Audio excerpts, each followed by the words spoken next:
আসসালামু আলাইকুম প্রিয় শিক্ষার্থীবৃন্দ, সবাইকে স্বাগতম। আজকে আমরা নবম দশম শ্রেণীর বিজ্ঞান বিষয়ের দ্বাদশ অধ্যায় প্রাত্যহিক জীবনে তড়িৎ এর বিদ্যুৎ বিল হিসাবের যে গাণিতিক সমস্যাগুলো রয়েছে সেগুলো নিয়ে আলোচনা করব। তাহলে চলো শুরু করা যাক। আমি প্রথমেই এই অধ্যায়ের গাণিতিক সমস্যাগুলো সমাধানের জন্যে যে সূত্রটি দরকার পড়ে সেই সূত্রটি লিখে রেখেছি।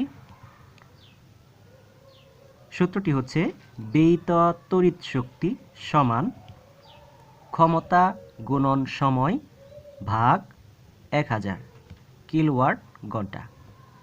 অর্থাৎ ব্যয়িত তড়িৎ শক্তি বের করতে গেলে আমাদের ক্ষমতা এবং সময় গুণ করতে হবে, গুণফলকে 1000 দিয়ে ভাগ করতে হবে।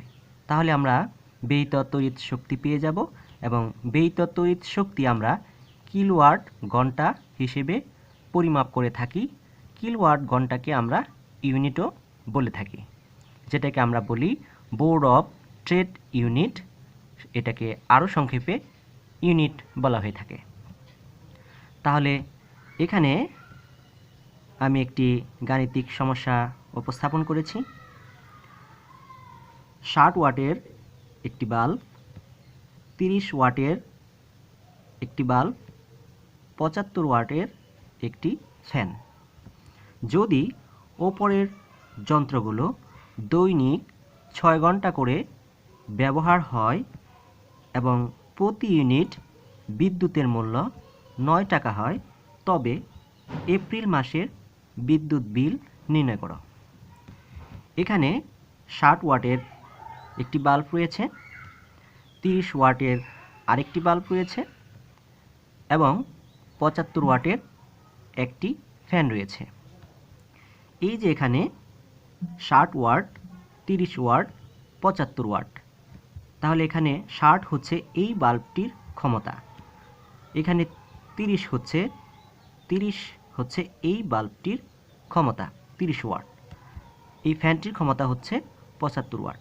তাহলে এখানে যেহেতু যন্ত্রগুলো সবগুলোই দৈনিক 6 ঘন্টা করে ব্যবহার হয়, সেই ক্ষেত্রে আমরা এই যন্ত্রগুলোর মোট ক্ষমতা কত সেটা আগে বের করে নেব।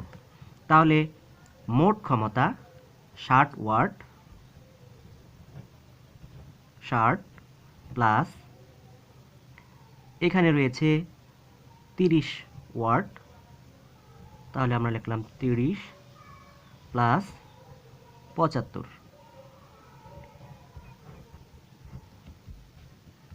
ওয়াট। তিনটি যন্ত্রের যে মোট ক্ষমতা সেগুলো আমরা যোগ করে নেই। তাহলে আমরা যোগ করলে 165 ওয়াট।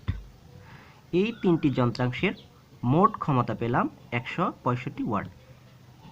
প্রশ্নে যেহেতু বলা হয়েছে এপ্রিল মাসের বিদ্যুৎ বিল, তাহলে আমরা এপ্রিল মাস কত দিন সেটা আমরা জানি, এপ্রিল মাস 30 দিন। তাহলে এই যন্ত্রাংশগুলোর যে মোট ক্ষমতা পেয়েছি 165 ওয়াট, এই 165 ওয়াট মোট ক্ষমতা যদি আমরা এই যন্ত্রাংশগুলো 30 দিন, এপ্রিল মাস 30 দিন, যেহেতু 30 দিন ব্যবহার করি, তাহলে ব্যয়িত তড়িৎ শক্তি কত বের হয় সেটা আমাদের আগে বের করে নিতে হবে। তাহলে আমরা এখান থেকে সূত্রটা লিখে নেই। ব্যয়িত তড়িৎ শক্তি, সংক্ষেপে লিখেছি আমি, ব্যয়িত শক্তি সমান ক্ষমতা গুণন সময় ভাগ 1000 কিলোওয়াট ঘন্টা। এখানে আমরা ক্ষমতা, মোট ক্ষমতা পেয়েছি 165, তাহলে ক্ষমতার মান বসিয়ে দেই, 165 গুণন সময়। তাহলে এখানে লেখা ছিল যন্ত্রগুলো দৈনিক 6 ঘন্টা, তার মানে যন্ত্রগুলো একদিনে 6 ঘন্টা করে ব্যবহার হয়। যেহেতু এপ্রিল মাস 30 দিন, তাহলে আমরা বোঝার সুবিধার্থে এখানে একটু লিখে নিয়েছি। একদিনে ব্যবহার হয় 6 ঘন্টা, সুতরাং 30 দিনে ব্যবহার হবে 30 গুণন 6, অর্থাৎ মোট সময়টা এখানে আমরা পেয়ে যাব। তাহলে এখানে সময়ের মান বসাতে হবে, যেহেতু আমার এপ্রিল মাস 30 দিন, 30 গুণন একদিনে ব্যবহার হয় 6 ঘন্টা গুণন 6 ভাগ সূত্রের 1000 কিলোওয়াট ঘন্টা। এবার আমরা 165 গুণন 30 গুণন 6, এই গুণফল হচ্ছে 29,700 ভাগ সূত্রের 1000 কিলোওয়াট ঘন্টা। এখন আমরা 29,700কে 1000 দিয়ে ভাগ করলে 29.7 কিলোওয়াট ঘন্টা বা ইউনিট। আমরা কিলোওয়াট ঘন্টাকে ইউনিটও বলে থাকি। তাহলে আমরা এই তিনটি যন্ত্রাংশের মোট যে ব্যয়িত তড়িৎ শক্তি তার মান পেয়েছি 29.7 কিলোওয়াট ঘন্টা বা ইউনিট। এখন প্রতি ইউনিট বিদ্যুতের মূল্য 9 টাকা, তাহলে 1 ইউনিট বিদ্যুতের মূল্য 9 টাকা। আমাদের মোট বিদ্যুৎ ব্যবহৃত হয়েছে 29.7 কিলোওয়াট ঘন্টা বা ইউনিট। তাহলে এই মোট যে বিদ্যুৎ ব্যবহৃত হয়েছে তার মূল্য বের করতে হবে। তাহলে আমরা লিখি, সুতরাং 1 ইউনিটের মূল্য 9 টাকা, সুতরাং মোট ব্যয়িত শক্তি ছিল 29.7 ইউনিটের মূল্য অবশ্যই বেশি হবে, তাহলে গুণ হবে 29.7 গুণন 9 টাকা। আমরা গুণ করলে এর গুণফল পাব 267.3 টাকা। তাহলে আমরা মোট যে বিদ্যুৎ বিল সেটা পেয়ে গেলাম 267.3 টাকা। সুতরাং এপ্রিল মাসের বিদ্যুৎ বিল 267.3 টাকা।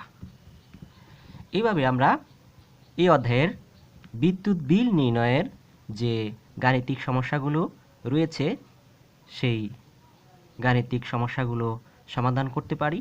এখানে একটু তোমাদের সুবিধার্থে বলে নিচ্ছি, এখানে সবগুলো যন্ত্রাংশ 6 ঘন্টা করে ব্যবহার হয়েছে। এই জন্য আমি মোট ক্ষমতা বের করে সময় দিয়ে গুণ করে গুণফলকে 1000 দিয়ে ভাগ করেছি। কিন্তু যদি যন্ত্রাংশগুলোর ব্যবহারে আলাদা আলাদা সময় দেওয়া হয়, সেই ক্ষেত্রে ব্যয়িত তড়িৎ শক্তি আলাদা আলাদাভাবে বের করতে হবে।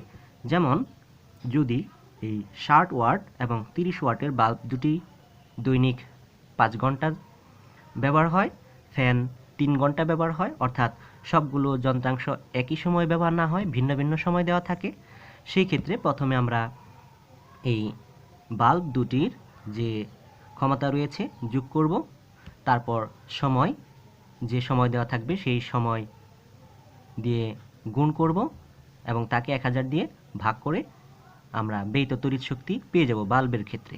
আবার ফ্যানের ক্ষেত্রেও ঠিক একই সূত্র প্রয়োগ করে আমরা ফ্যানের ক্ষমতা এবং তার সাথে ফ্যান ব্যবহারের যে সময় থাকবে সেটা গুণ করব, গুণফলকে 1000 দিয়ে ভাগ করে ফ্যানের জন্য ব্যয়িত তড়িৎ শক্তি পেয়ে যাব।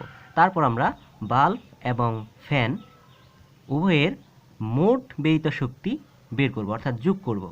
যোগ করলে আমরা মোট ব্যয়িত তড়িৎ শক্তি পেয়ে যাব। তারপর 1 ইউনিটের মূল্য যা দেওয়া থাকবে সেই মান দিয়ে মোট ব্যয়িত তড়িৎ শক্তির মান যদি আমরা গুণ করি, তাহলে মোট বিলের পরিমাণ পাওয়া যাবে। তাহলে আশা করি তোমরা এই ধরনের গাণিতিক সমস্যাগুলো এখন সমাধান করতে পারবে। এবং আজকে যে গাণিতিক সমস্যাটা নিয়ে আলোচনা করলাম তোমরা আশা করি সুন্দরভাবে বুঝতে পেরেছ এবং এই ধরনের গাণিতিক সমস্যা এখন থেকে সমাধান করতে পারবে। তাহলে চলো আমরা একটি বাড়ির কাজ নেই আজকে।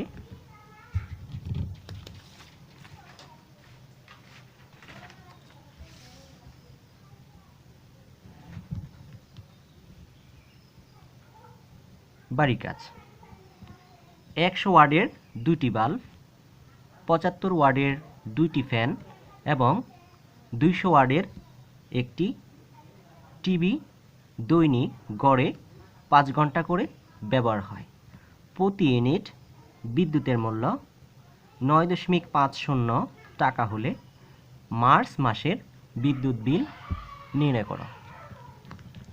আমরা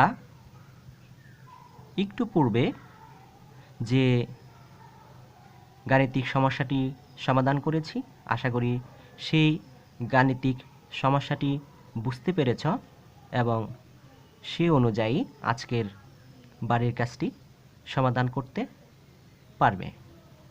এতক্ষণ আমাদের সাথে থাকার জন্য সবাইকে ধন্যবাদ জানিয়ে এবং সবার সুস্বাস্থ্য কামনা করে আজকের ক্লাস এখানেই শেষ করছি।